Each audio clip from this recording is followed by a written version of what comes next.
Hello, my welcome to another 5 show. I'm Jacob Jr. Books Corner, and today we're going to sit down to talk about Part of Your World by Javier Mendez, the second series that I'm reading for this. I loved the first one. The first one was, the Friendzone series. I think this is just called Part of Your World series, if I'm not mistaken. The first one being Part of Your World follows Alexis and Daniel. She ends up going from a funeral, ends up in a ditch. Daniel ends up saving her. She ends up in a bar where they actually get formally introduced, and they start fleeing from that moment on. The only issue I have with this book is that we never actually do get to see their first kiss or the first sexual encounter. Not that the sexual encounters are very graphic here, this is very low spice, but we never actually do get to see their first kiss. The part of the reason why this book ended up really working for me, because I wasn't entirely sure if it was or wasn't going to be able to exceed my expectations for it. One, this is by far the best main character Javier Mendez has written so far, and I can say that having read her newest release just a few days ago, because she had a lot of the problems I had with some of the others. Now, to be fair, I really like the romantic leads for both the second and third book in the friend zone as well. Third one, I'd say for that one, which was the highest rated one I've done so far, this is the highest rated currently in the Javier Mendez world. For this one in particular, my thing is I like both characters, but I like the situation better here than Life is Too Short, which I think is why I enjoyed it just a smidge more. The Happy Hour After playlist had a weird third act. This one does not. This one has a very predictable book, in the sense of words, but honestly, even though I pretty much knew exactly where the book was going, I also had no clue. I had guessed it, but it didn't actually turn out the way I was going to. So essentially, the whole premise behind it is that there's a 10-year age gap between the two. She's coming out of an abusive relationship. Her ex was very mentally abusive. He is just some carpenter in the world, and essentially they end up in, like I said, a situationship for the majority of the novel. She has a very complicated life. She's a part of a huge standing when it comes to being a doctor. He has a legacy in the town that he's in, yet her parents don't believe that she should break up with this guy because he's like the chief of surgery or chief of medical or something along those lines. And so it's like going back and forth between these worlds, and that's the whole point. And she escapes there, and there's like some comedic moments, and there's some frustration. This deals with some pretty heavy topics as well. Pretty, I wouldn't say graphically, but it's very much there, so please look up your triggers. But overall, I just had a fucking great time. I like the fact that she eventually does stand up for herself. I like the fact that Bree was there. Bree's another amazing friend character, and unlike with the Friends on the first one that I read from Javier Mendez, I didn't feel like it was like, oh, this is like a prelude into Bree's story. Also, there's no crazy death in this book either. I thought that was gonna be a trend, and it's not a trend, so I'm very happy about that. And I just really like the banter. I really like the chemistry. I felt for them. I wanted them to be together. This is a love story that needed to continue onwards. That's Part of Your World by Javier Mendez. I loved it. It was a 5-star. She ends up moving to Walk On as well and starting her own clinic and stuff. And we don't really hear anything about her dad, but her mom does seem to be in a better situation. Her dad was very narcissistic, very abusive as well, which is not outwardly abusive. There is a moment where her ex does apologize to her, which I feel like doesn't really happen in real life. Also very therapeutic, and I feel like could be very helpful for a lot of people. It was a great experience. 5 out of 5 would recommend. I'll update you when I read the next one called Yours Truly, which I do know is about Bree, which is her best friend, because it's said in the back of the book. It's time now to chat, guys.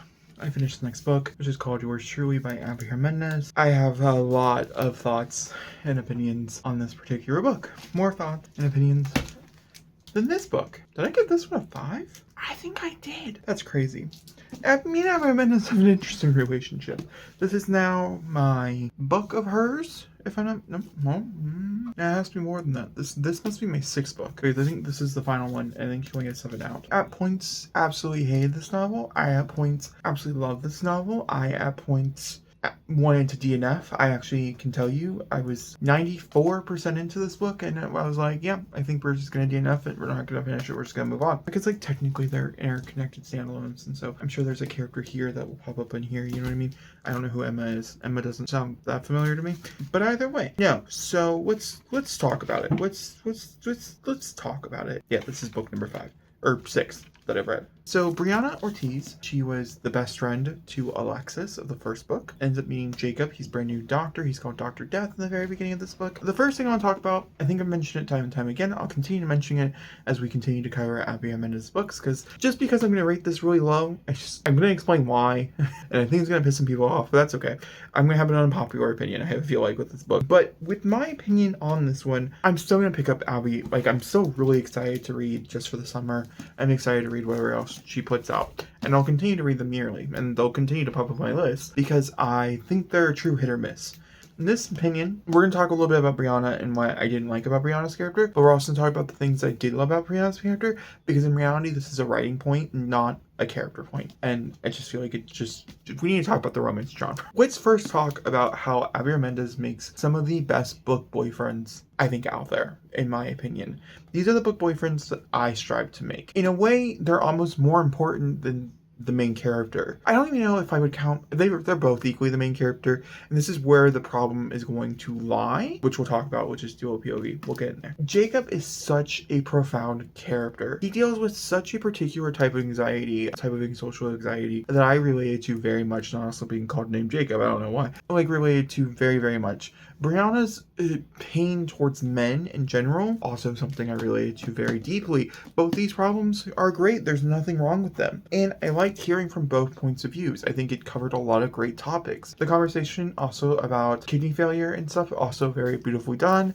Abby Mendez has a great author's note also in this, talking about her own personal journey with that. And I just think everything else is very covered very beautifully. Like I said, I'm saying all the praises now before I'm about to rip this book a new one, because I'm going to, because it pissed me off so much. I was so mad, and I've not been this mad at a book in a long time. Continuing onwards, let's talk about Brianna a little bit as a character. So she is a doctor, and I liked her for the most part. I won't lie, I probably didn't really fully start enjoying her as a character until like 30 to 40% into it. However, she didn't take me out of the story. I was just more endeared to Jacob as a character. Brianna's life is very simple. She's taking care of her brother who has this kidney disease, and it's showing how this is kind of slowly killing her while it's slowly killing him as well. She also just went through an extreme divorce, which is talked about. She's married in this book to the person who cheated on her religiously and did all these things, and married the person she cheated, which is also a close friend of hers. That is talked about in this book, and it's mentioned even deeper here. I think by that point in that one, she had talked about maybe being divorced. She's fully divorced. It's been exactly a year after the divorce. Alexis, and with Alexis, I really liked. I think I liked Alexis a lot better as a female MC for Abby Mendez. And Abby Mendez, I feel like overall, especially because I've read so many of these, I only have one more. I do agree. I feel like her FMCs are really hard to grasp. I think there's a lot of unlikable characteristics that she gives them for the drama. It's just for the messiness. It's nothing else. And there's a part in here where it becomes so messy that I was like, what's the point? We as audiences, and this is something that's going to drive me insane the more I read them and the more I continue to consume them. In my opinion, and this is, I think it builds great tension. So like, I'm about to complain about something that I don't think should change. Even if I'm going to complain about it for years to come. Dual POV takes away the tenseness of the relationship while also building the tension of the relationship. Knowing that the fact that Jacob is madly in love with him, and that conversation that they have miscommunication trope, which is used so extensively here, and it pissed me off so greatly. And then to conclude us with a third act breakup and a surprise pregnancy, I'm just saying, Abby Mendez decided not to pull any punches in the last 50 pages of this book. That's all I got for you. She overhears a conversation with Amy. So the premise of the book, I guess I didn't even, I'm sorry, I just finished this. The premise of the book is the fact that her brother needs a kidney. He has a kidney to give. He needs a date to a wedding of his ex of 3 years, who's getting married to his brother. They agree on a fake dating thing after the fact that he decides before the fact that she's going to give the kidney thing. They obviously have great chemistry and so forth and so forth. That's the point of the book. Well, at one of these parties where they finally get together or whatever, and she's saying all these things, he has extreme social anxiety, and so throughout this whole entire process, she gives him like one worded phrases or whatever to say to break off so they can have like a moment of privacy, then come back, when everything's better. And so she ends up overhearing a conversation between him and his ex in this like moment of privacy, and she just hears like a snippet of like, oh my god, I still love you, or like whatever, I don't know. She runs with it. She fucking runs, and she jogs and she jogs and she sprints, and she does a 5K, then she does a 10K, and then she does a 15K, and then by the end of the book she's done a 40K. You know what I mean? Like, she's ran around the earth for 15,000 times at this point, and everybody's told her, everybody around her has told her he's in love with her. He is trying to navigate his social anxiety while agreeing with the fact that he is madly in love with her, but he believes that she's only with him because. So after this event, okay, this is also crucial, and I forgot to mention it. After this event, he asked her out because Amy said no, she's only using you for this kidney, right? And this is what the whole conflict is. And so he goes and he asks her out, and because she's pissed off because she believes that he's still in love with this girl he's not in love with, she makes like a fool of him. And then they go into a weird situationship. And the problem here is it's like a threefold, okay? Normally it's like a twofold, but this time it's a threefold. The first fold, miscommunication is such an annoying trope in my opinion. As a writer, there are so many beautiful things you can do with characters that miscommunication, even if this is pretty, like, I would say this is a good use of it because it's very realistic. It could very well happen. Like, objectively, there's nothing wrong with this type of miscommunication. I just hate it with a passion so deeply. And the fact it's not resolved for another, like, 40% of the novel also pisses me off even more greatly. And the fact that that's not the third act breakup, is this resolved, is also super fucking frustrating. But in my opinion, miscommunication is just poor. It's just poorly written. It's just always you can do it to the top. You can do it to the highest levels. But the thing here is with miscommunication, and from both point of views, knowing the fact, miscommunication works super well in my opinion when it's like a single MC. Like when you're just following one person and they overhear a conversation and some romance, you're like, oh god, you don't know the other side. And so, but here's the thing. This is a romance, and a lot of their scenes together, they have to be lovey-dovey, and so you have to know that both people are wanting to do this, which is why it doesn't work. Because the second fold of this conversation is the fact that they never, like, they just kind of forget that it exists.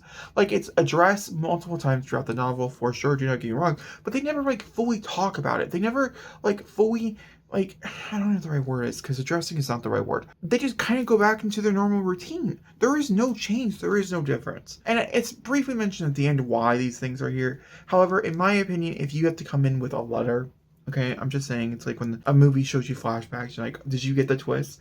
It's the same pride here.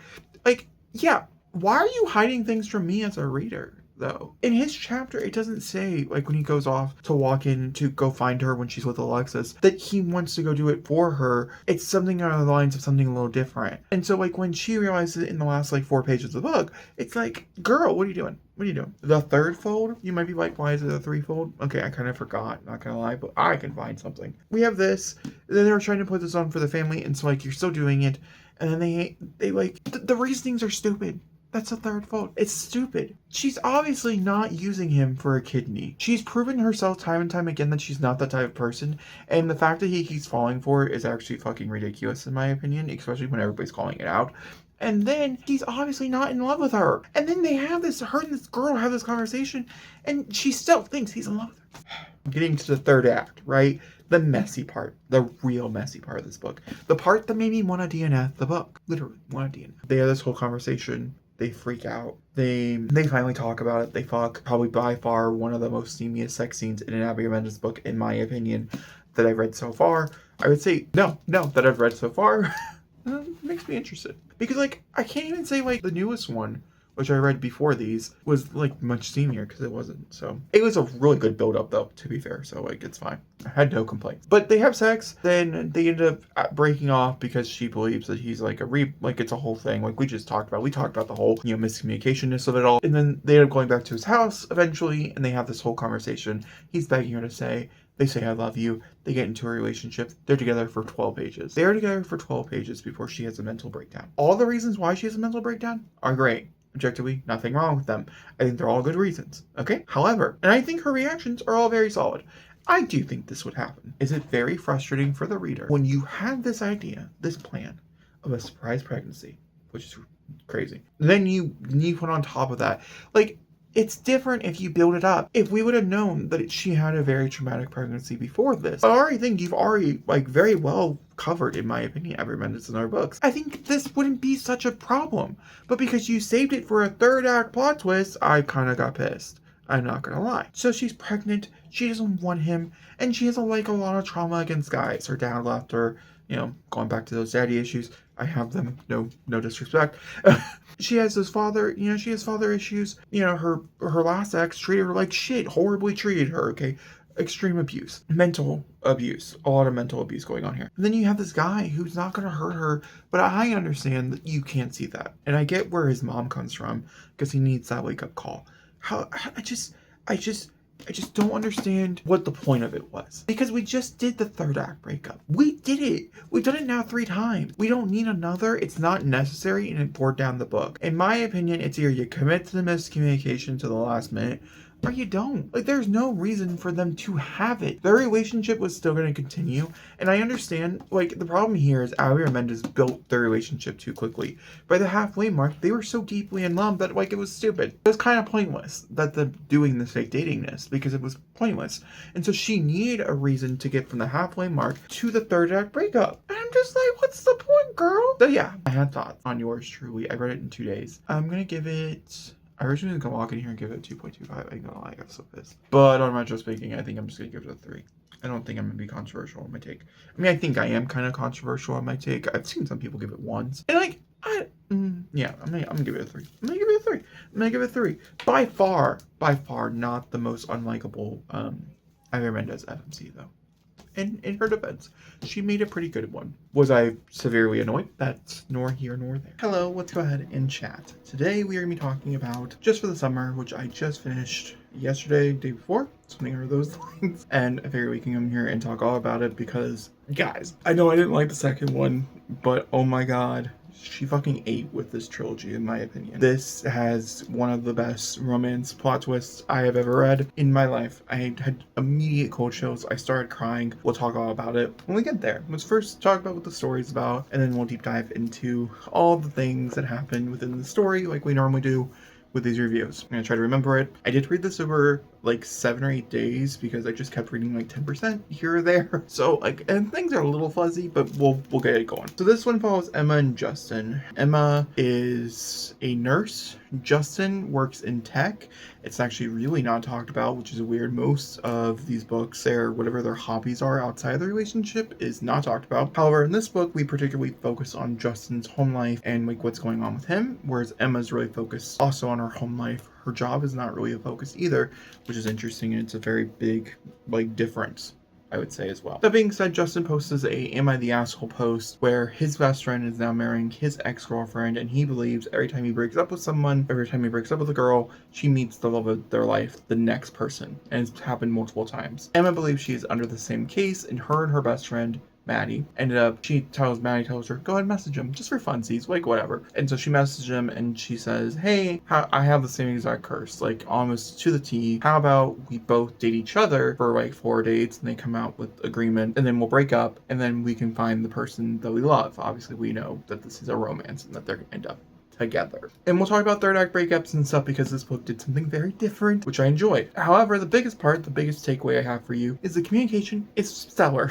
Maybe people complained. I don't know, because I would have complained if I would have read yours truly. I don't even know if I would have read the third one because of yours truly. So thank you. You are the reason why. This video is the reason why I picked this up. And so she agrees to doing this thing. She is a travel nurse, or many are travel nurses. We learn pretty early on that she has a mom named Amber, which I should have been inside number 1, but I'm gonna feed it to you like it fed it to me because I didn't pick up on the little things like that. She has a mom named Amber who's been very absent in her life. She ends up in foster care. Maddie and her family, which I thought was going to play a factor in here because there's supposed to be a wedding. None of that's talked about, which is really interesting to me. The fact that her foster parents is such a big problem in the very beginning of this book, and that they don't actually have any actual page time it's insane to me. I feel like it's definitely a missed opportunity.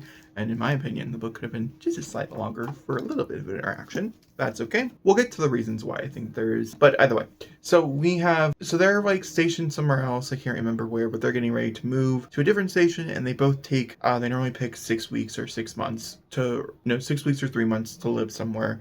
And they go back and forth between traveling the whole country. He lives in Missouri, and they believe that they're never going to go there. It's not something that they're interested in. And then she really wants to date him. And so she's like, hey, I'll let you pick the next 2 places. And I found this beautiful house. It's on an island. We can go there. We can live there. And it could be like a fun time. So she ends up going to this place, and she ends up meeting them. They go on several dates. This island, which I do believe is what this is showcasing here. He has a dog. It's not really that important, but showcasing here is you can only travel it by boat, and it's really hard to get off and really hard to get on. They didn't know this, but the person who owns the island is Neil. Yes, Alexis is Neil. Horrible Neil. That's who owns it. Neil has such an interesting development character here. So Neil and her mom end up in a relationship. In this relationship, because they end up, like, her mom ends up latching on to Neil somehow. And so her mom ends up living in the house, like, next to theirs, because that's where Neil lives. They, like, live relatively close to one another. And so she's around her mom a lot and throughout most of the beginning of the story. If you've ever dealt with a parent who is narcissistic, who has extreme mental health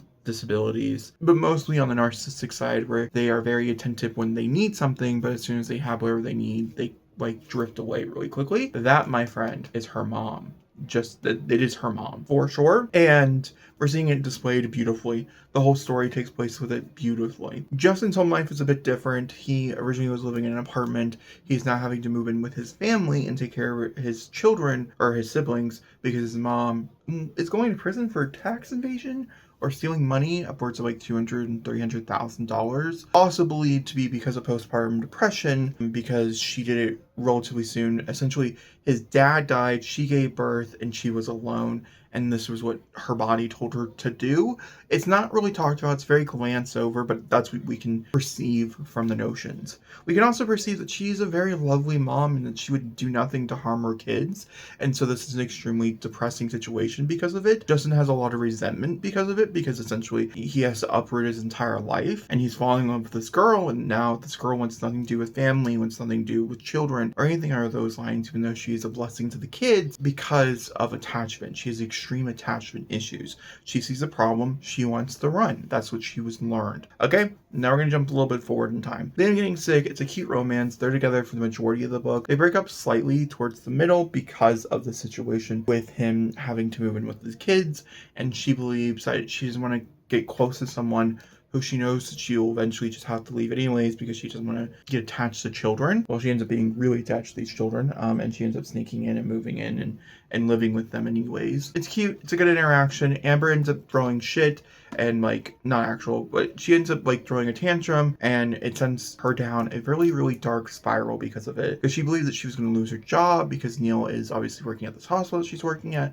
They're working underneath him. Neil ends up being somewhat of a saint in this book. It's a weird thing. We'll do a little tidbit information of Neil at the very end, but I'll circle back around to him, because he does play a portion of the story. He, like, plays a part of it. And her mom, like, tried to burn down his house, did all these things, essentially. Oh, I did jump ahead. Like, I think in this part where we're figuring out this information, her mom is currently, like, dropping wine on clothes and throwing things out the window and doing all these things. And Neil essentially said, honey, you are in a horrible, horrible, terrible place. Please let me get you help. I'll even get you an apartment that I'll pay for the first month. Like, I'll help you. She turns it all down because she doesn't believe there's anything wrong with her, which is very typical. It's very hard for someone who's going through something like Amber's going through to develop past this. And having Amber developed in this book after I realized the twist. I didn't realize the twist until it happened. I'm sure all of you guys are like, I realized it.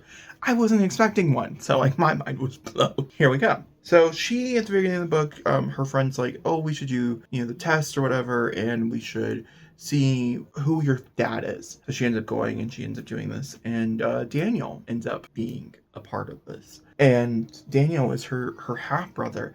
Amber's the one who was trying to sell the estate, who bought the estate from the one that Alexis paid so much money for in the first book. My mind was blown. Okay, I had cold chills rack my body. I was going through something. I was sobbing at work. It was a very interesting experience, especially because I feel like if you would have asked me before this, I think I would have probably landed on like a 4.5, probably whatever I gave the final book in her first trilogy. Yeah, like a 4.5, life's too short. I would have probably given it that. However, this review, this connection, shivers down my spine. I was like, it's a 5. There's nothing that can change this, even if the ending's horrible. The ending is not horrible. She chooses herself. Essentially, this sends her into one of her darkest spirals yet, and she runs away. Her best friend comes and saves her and says, I understand, but we need to figure this out. This cannot be how this happens, and you know it, and I know it, and so we need to figure this out. And her friend, and she's like, okay, that's fine. let's figure this out. And so she ends up going and living with Daniel and Alexis at this place that could have been her home that her mom rejected from her. Her mom told her she had nobody, that her entire family was dead, that her dad didn't love her and never wanted kids. We never actually do realize the parentage of her father, but that's not the important part here. And so she gets to go embrace Wongkon and enjoy this life that she never had and become a better person and heal. And after she heals, she goes back to Daniel and she says, I'm better. Let's do this. Let's fucking do this. You are, I'm gonna cry again. You are my home, you know, type of thing. It was beautiful. It was fucking beautiful. Also, Maddie ends up falling in love with Doug. Oh my god, I died. His mom ended up getting out of jail early. They ended up having a whole life together that she didn't even expect. It was a 5-star read. I could not, and I would not recommend it enough. I mean, obviously, I guess it's not as fun because I'm expecting you to have read these. However, we can all agree. We had 2 5 Abby Armendez books in this one trilogy. We also had like a 2. So let's you know, that's interesting, right? That like I loved it. Oh, I guess I gave it a 3. I think a 3 is really fair. I also thought this was going to have a surprise pregnancy because they talk about her not having her period in time. It did not, which I'm not mad about. I don't think it would have worked. But I did thought that was like where we were headed at one point. This is the order. I do love Bianca and I love Jake a lot. That is who this is, right? Brianna, yeah. And Jacob. I love them so much. I just wish that the miscommunication trope did not exist. And this book would have been probably, I mean, upwards like a 4.75. So like it would be amazing. Obviously Alexis and Daniel, they are after an amazing couple and used greatly, and then just mind fucking blown. I did really love Emma, and I really did love Justin as well. Justin is not one of my favorite Javier Mendez's boys though. However, Emma is by far one of my favorite protagonists, and the fact that we got 2 of them, that's great, because Brianna's not. She's not, but like she's fun, she's there, you know, she's living her life. But that being said, I hope you guys enjoyed this video. If you guys did, please leave me a thumbs up, don't comment down below. If you guys are interested in reading or seeing my reaction to her newest release, there is a video coming up really soon. It's a 5-book video where I will link it in the cards once it's available. If you guys want to see my reaction to the Friend Zone trilogy, I'll also link it, as I've also covered and reviewed those. Now, her newest one, there is no spoilers for. It's just a simple like review, but it is for a fun video, and I had a good time reading it. I'll talk to you guys all next time. Thanks for watching.